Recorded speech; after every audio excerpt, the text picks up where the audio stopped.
जब उत्तराखंड की जनता का जनादेश सरकार में बदला। 13 मार्च 2012 है वो दिन जब विजय बहुगुणा ने ली उत्तराखंड के सीएम के तौर पर पद और गोपनीयता की शपथ। 13 मार्च 2012 जब उत्तराखंड ने देखा एक और सपना और फिर शायद कई और सपने, और आज का कैलेंडर बता रहा है तारीख 13 मार्च 2013 है। राज्य सरकार और जनता के सपनों और उम्मीदों को आज एक साल पूरा हो गया है, और अपनी इस खास पेशकश में हम चर्चा करेंगे कि वाकई इस सरकार ने लोगों के कितने सपने सच किए और कितनी उम्मीदों पर खरी उतरी यह सरकार, हमारे इस विशेष बुलेटिन विजय पथ में। मुख्यमंत्री के रूप में अपने कर्तव्यों का निर्वहन करूंगा।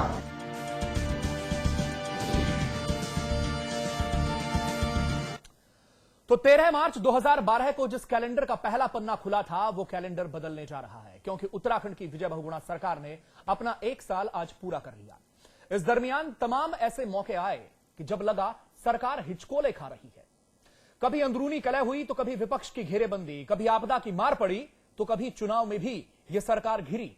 पूरा एक साल कमोबेश ऐसे ही गुजरा, लेकिन शायद ही कोई ऐसा मौका आया हो जब बहुगुणा साहब का रणनीतिक कौशल मात खाया हो। हर हालात में उन्होंने अपनी नेतृत्व क्षमता दिखाई और इस एक साल को शानदार और कामयाब साल का तमगा दिला दिया।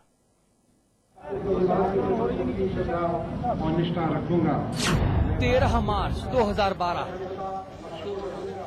यही वो तारीख थी जब हेमवती नंदन बहुगुणा के बेटे विजय बहुगुणा ने उत्तराखंड की तीसरी निर्वाचित सरकार में मुख्यमंत्री पद की शपथ ली थी। सरकार बनते ही जहां निर्दलीयों और अन्य दलों के समर्थन को अपने से जोड़े रखने की बड़ी जिम्मेदारी मुख्यमंत्री के कंधे पर थी, वहीं कांग्रेस के नाराज खेमों को भी साधना एक महाभारत था। लेकिन इस रोल में मुख्यमंत्री जज की ही तरह नहीं, बल्कि एक कुशल मैनेजमेंट गुरु के रूप में भी नजर आए। चाहे हरीश रावत को साधना हो या फिर मंत्रियों को उनके विभागों का आवंटन करना हो, राज्यसभा चुनाव हो या फिर विधानसभा अध्यक्ष का चुनाव, यहाँ तक कि विधायकों के शपथ ग्रहण में भी मुख्यमंत्री का मैनेजमेंट साफ नजर आया। उधर एक के बाद एक चुनावों और दैवीय आपदा से जूझते हुए बहुगुणा सरकार ने कई ऐसे काम किए जिसे उपलब्धियों के रूप में गिना जा सकता है। मसलन आपदा राहत के लिए केंद्र से भारी भरकम पैकेज लाना, गैरसैंण में विधानसभा भवन को मंजूरी दिलाना, बेरोजगारी भत्ता योजना को अमली जामा पहनाना, सरकारी नौकरियों में आवेदन की उम्र 35 वर्ष से बढ़ाकर 40 वर्ष कर देना, रोजगार के अवसर पैदा करने के लिए सिडकुल 2 को मंजूरी देना, राजधानी देहरादून में 4 बड़े फ्लाईओवर्स की योजना को हरी झंडी दिखाना, 5 नए नगर निगमों की स्थापना करना।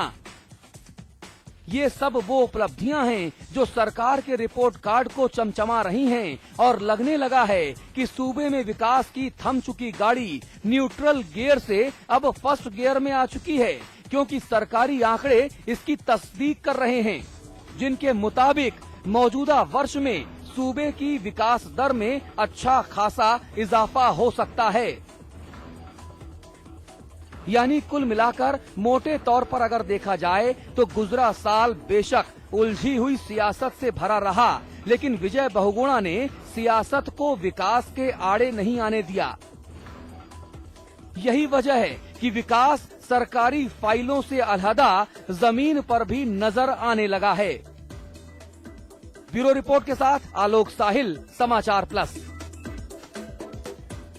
तो उत्तराखंड के मुख्यमंत्री विजय बहुगुणा ने सरकार के एक साल पूरा होने के मौके पर हमारे साथ एक्सक्लूसिव बातचीत की। मुख्यमंत्री ने इस दौरान सिडकुल 2 को अपनी उपलब्धि माना, साथ ही धीमी विकास दर के लिए मूलभूत संसाधनों में निवेश की कमी को एक बड़ा कारण बताया। विजय बहुगुणा सरकार को एक साल पूरा हो गया है। सबसे पहले बहुत बहुत बधाई आपको, एक साल पूरा हुआ विजय बहुगुणा जी। अगर आपके कार्यों के बारे में बात करें तो एक साल में उपलब्धियां क्या रही आपकी सरकार?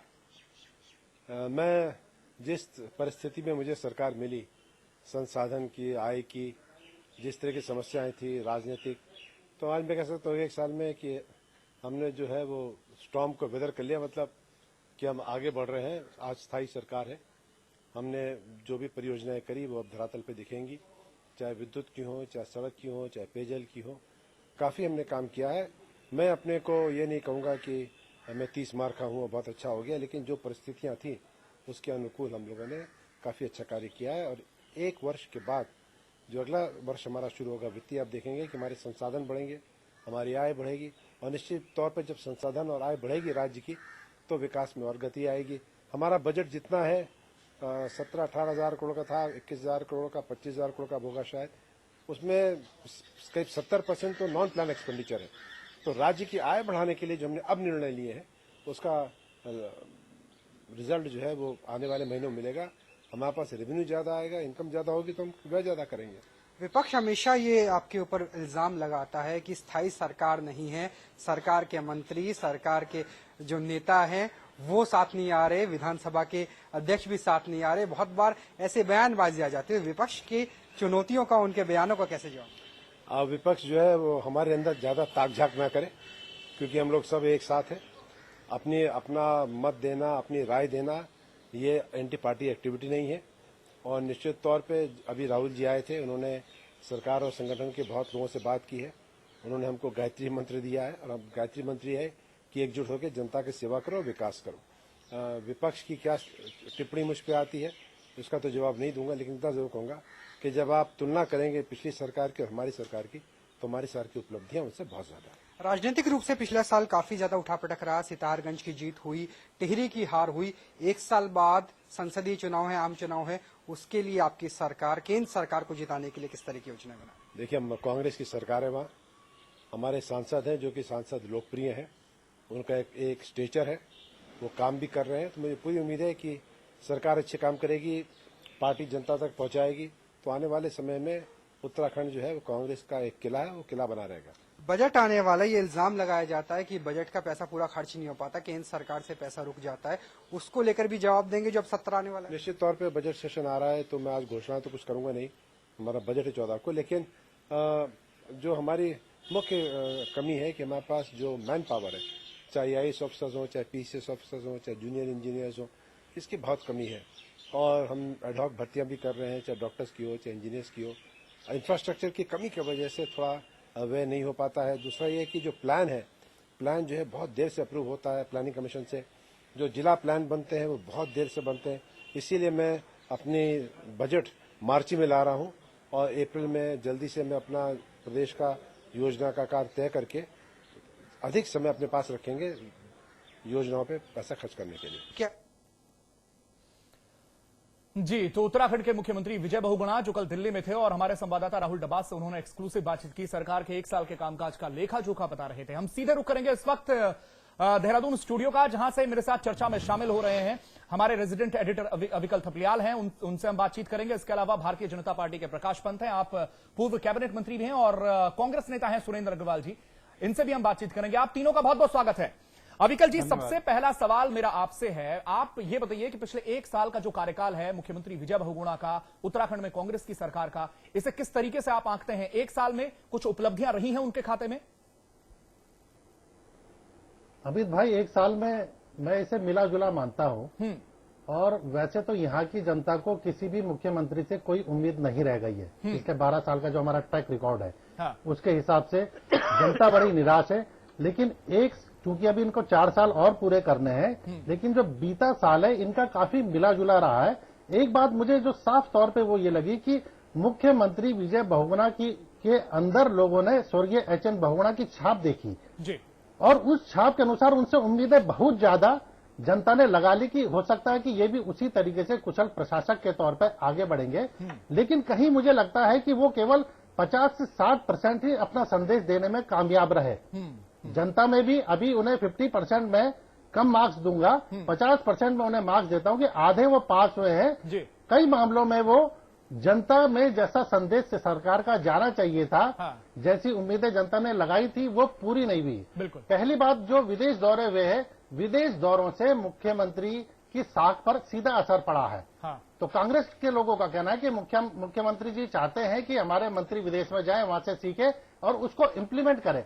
लेकिन ताज्जुब की बात अमित भाई ये है कि अभी तक किसी भी मंत्री ने एक भी अपनी स्टडी रिपोर्ट पेश नहीं की है, ना ही उन्होंने कोई प्रेस कॉन्फ्रेंस की है। तो ऐसे कई मामले थे जहां पे लैग किया है सरकार ने, पिछड़ी है। कुछ मामलों में मैं जैसे कहता हूं कि उन्होंने इच्छा शक्ति का परिचय दिया है, जैसे सुप्रीम कोर्ट का कल का ही के आलोक में जो डिसीजन उन्होंने लिया गनर वापसी का लिया है। हालांकि इसको भी राजनीतिक उद्देश्यपूर्ण बताया जा रहा है, इसकी भी कई अच्छाइयां बुराइयां गिराई जा रही है। एक मैं इसको ये लेता हूं कि गनर में उन्होंने थोड़ा सा सख्त कदम उठाया है। एक गैरसैंण के मामले को लेके जो एक लंबे समय से डिमांड चल रही थी, गैरसैंण के अंदर उन्होंने जो एक पहल की है, इसको हमने पहले दिन भी एक सकारात्मक दृष्टिकोण से देखा है कि गैरसैंण में कम से कम एक ट्रांजिट विधान भवन तो आप बनाने जा रहे हैं। कम से कम सरकार के रास्ते उधर खुलेंगे, लोग जाएंगे, मंत्री जाएंगे, विधायक जाएंगे, अधिकारी बैठेंगे, यहां तक भी बात सही है। लेकिन दूसरे संदर्भों में उन्होंने एक नारा यह दिया था अधिकारियों को कि प्रशासन चलो गांव की ओर। ये बहुत अच्छी सोच थी मुख्यमंत्री की, लेकिन इसमें इंप्लीमेंट नहीं हुआ है। बहुत कम अधिकारी गिने चुने 365 दिन में 2-4 दिन ही 2-1 अधिकारी पहाड़ों की ओर रुख किया है, अधिकतर का रुख विदेशों की तरफ रहा है। बिल्कुल। तो ये सारा लब्बो लुआब, अभी चर्चा में आगे भी कई बातें सामने आएंगी। तो मैं 50-50 अभी मान के चल रहा हूं। टिहरी चुनाव ये हारे मिसमैनेजमेंट के कारण, तो जो -50 की मैं बात कर रहा हूं कि जो संदेश नहीं दे पाई सरकार, तो टिहरी चुनाव पर उसका सीधा असर पड़ा। लेकिन कहीं ना कहीं सरकार ने जो है अपना संख्या बल कैसे बनाए रखा जाए, और जो बिल्कुल यूं अटकी हुई थी जो सरकार, बीजेपी और कांग्रेस एक दूसरे से बस एक ही सीट आगे पीछे चल रहे थे जब नतीजे आए थे, उस पर भी कहीं ना कहीं सरकार ने मैनेज किया है, यह मानना होगा। हम प्रकाश जी के पास चलेंगे। प्रकाश जी, भारतीय जनता पार्टी की तरफ से और कैसे आप देखते हैं इस 1 साल के कार्यकाल को कांग्रेस पार्टी का? देखिए, 1 साल की अगर उपलब्धियों का जिक्र करें, और जैसा कि अविकल जी भी गिना रहे हैं, और जो विज्ञापन भी इनका निकला है, और उस विज्ञापन को भी अगर हम गौर से पढ़ें, और जो कुछ माननीय मुख्यमंत्री जी अपने उपलब्धियों में बता रहे हैं, उसमें उपलब्धियों में कोई ऐसा विषय नहीं है जिसको महिमा मंडित करके इन्होंने कहा हो हमने धरातल पर उतारा है। ये बेरोजगारी भत्ते की बात कर रहे हैं, और बेरोजगारी भत्ते की स्थिति ये है कि 7 लाख पंजीकृत बेरोजगार हमारे पास उत्तराखंड में है, और आज की तिथि पर केवल 824 लोगों को बेरोजगारी भत्ता मिल रहा है जी। अब आप इस स्थिति से आकलन कर सकते हैं। दूसरा, फरवरी 2013 में एक विज्ञापन के माध्यम से कांग्रेस ने एक विज्ञापन निकाला, वित्त विभाग ने एक विज्ञापन निकाला। उस विज्ञापन में उसने अपनी राज्य की आर्थिक स्थिति बताते हुए ये अनुरोध किया था मार्केट से कर्ज लेने के लिए, और 118 करोड़ रुपया उससे कर्ज लिया गया। ये एक इस बात की ओर इंगित करता है कि ये सरकार लगातार कर्ज के आधार पर आगे बढ़ रही है, अपने संसाधन बढ़ाने में प्रयासरत नहीं रही। और अगर हम संक्षेप में इस बात को कहें कि इस राज्य की उपलब्धियां क्या हैं, तो ये प्रवासी मुख्यमंत्री की प्रवासी सरकार वर्तमान में संचालित हो रही है, जिसको जनता के दुख दर्द से कोई लेना देना। बड़ा आरोप जी। सुरेंद्र जी, क्या जवाब है आपके पास? प्रवासी मुख्यमंत्री की प्रवासी सरकार है और जनता के दुख दर्द से कोई लेना देना नहीं है। आप जवाब दें, उससे पहले जी आप जवाब दें। एक बात मैं और ऐड कर लूं कि ये सवाल जो प्रकाश जी उठा रहे हैं, ये सवाल एक तरह से आप इसका जवाब तो आप देंगे, लेकिन ये सवाल भी जेन्युइन है कि पलायन पर सरकार ने क्या सोचा, बेरोजगारी पर क्या सोचा, मेडिकल पर क्या सोचा, शिक्षा पर क्या सोचा, पहाड़ों में इसकी क्या स्थिति है, हम सब लोग बेहतर जानते हैं जी। सुरेंद्र जी, देखिए, मैं पंजी का बड़ा सम्मान करता हूं, पर बड़ी विनम्रता के साथ ये जरूर कहना चाहूंगा कि हमारी सरकार ने जो चुनाव घोषणा पत्र में वादे किए थे, उनको पूरा करने की दिशा में बहुत तेजी से आगे बढ़ रही है। चाहे सीमांत क्षेत्रों के 74 परियोजनाएं सीमांत क्षेत्र के गांवों के लिए लागू की जानी हो, चाहे पिछड़ा क्षेत्र विकास निधि का पैसा हो, चाहे गन्ने के मूल्य पर 1200 कुछ करोड़ रुपया गन्ना भुगतान किया जाना हो, नगर पालिकाओं नगर निगमों का गठन हो। जहां तक कर्ज की बात कही, तो पंत जी को याद दिलाना चाहूंगा, जब इस राज्य का निर्माण हुआ था तो 11वें वित्त आयोग से जो 5000 करोड़ से पंत जी की भाजपा सरकार ने संयुक्त उत्तर प्रदेश में रहते हुए इस राज्य को 5000 करोड़ 11वें वित्त आयोग से मिलने वाला था, उससे वंचित किया था। यहां तक कि 300 करोड़ रुपया जो सिंचाई विभाग का उत्तराखंड को मिलना था, विशेष रूप से टिहरी डैम का भी उसमें 100 करोड़ रुपया था विस्थापन के लिए, उस पैसे से वंचित किया था।